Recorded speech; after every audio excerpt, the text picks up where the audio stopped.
Hey, last year, my family and I went to Hawaii for Thanksgiving, and it rained for a week straight. Like, we did not even see the sun for a week. It was cloudy, rainy the whole time. We were getting mad at each other, mad at the world, mad at the weather.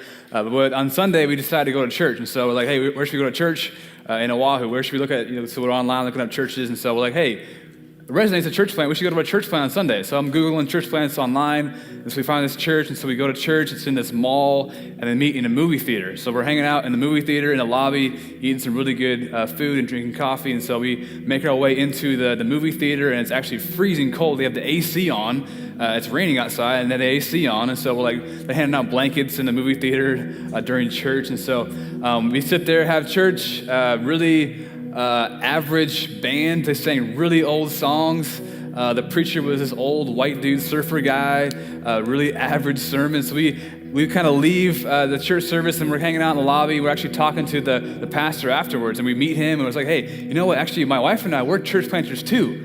We're part of this urgent collegiate church planting network in the Northwest. We just planted a church last year in Ellensburg. You've probably never heard of it, but it's awesome. It's this weird rodeo town. No one's heard of it, but we love it. And so he's like, the whole time, really unimpressed, like kind of bored, like looks kind of sad. I'm like, man, this guy does not know what he's doing. I could give him a few pointers on how to make his church service better. I know I'm kind of a big deal now. I've planted a church myself. I've been doing this for a year. And so we kind of leave the church thinking, you know what, this guy, I'm going to pray for that guy. He seems kind of sad and needs some help.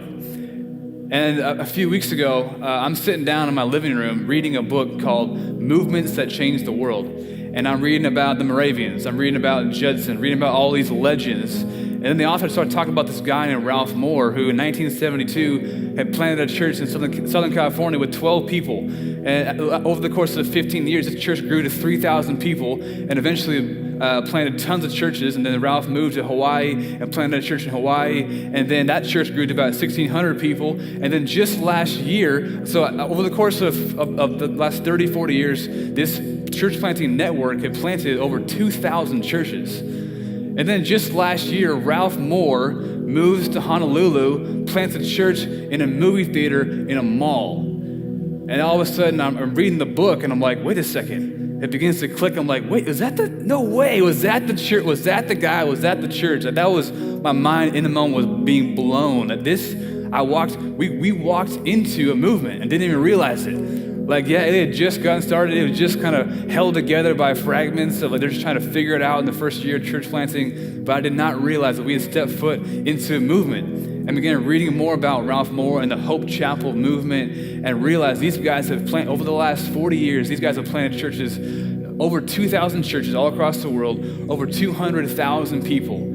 I've been saved and been a part of their church over the last 40 years. I'm like, man, Ralph Moore slow played me like a legend. Like, how did he not tell me, hey, you actually know what, man, we've actually planted 2,000 churches. Like, why didn't you tell me that stuff? Like, he was really bored and unimpressed, but for whatever reason, he was really humble in the moment and didn't want to tell us about his network. But I went back home and began reading more about it. He personally only planted 3 churches. But from those 3 churches, they planted churches upon churches upon churches, and now 40 years later, they have 2,000 churches. That's multiplication, right?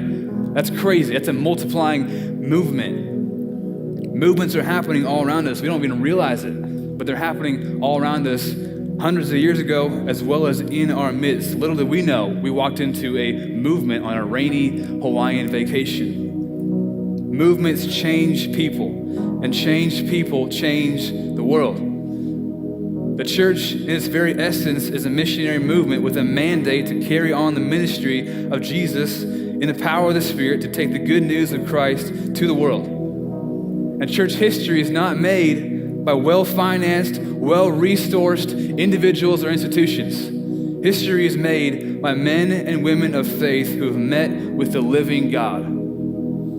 That's it. Ralph Moore says we're not smart, we're just relentless. We just pray a lot and we keep on going. So I want to end this story tonight with a quote again by my boy, Count Zinzendorf, the Moravian guy. He says this: "The Savior, our dear evangelist and teacher, preached to the whole world. There is no man, no nation, no religion, and no worldly evil that can resist his fire. We are to carry the sparks into all the earth, and many will catch them. That's my prayer tonight. We believe that to be true. We carry the sparks of Christ, and we believe that many will catch them if we are faithful.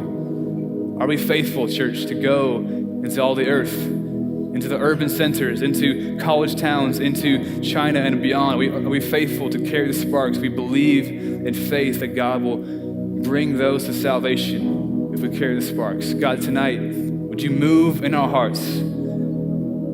Would you move us in our chairs tonight, God? Would we sit here and listen to more about your word and about your call to the world, God? Would you move us to action? Would you give us clear action steps to go home, God? Would you give us a passion, a burden? Would you grip our hearts with the gospel so much so that you would say, I'm going to risk it all. No cost is too great. I'm in, Lord. Show me the way. Would you clarify tonight, God? Would you have us go?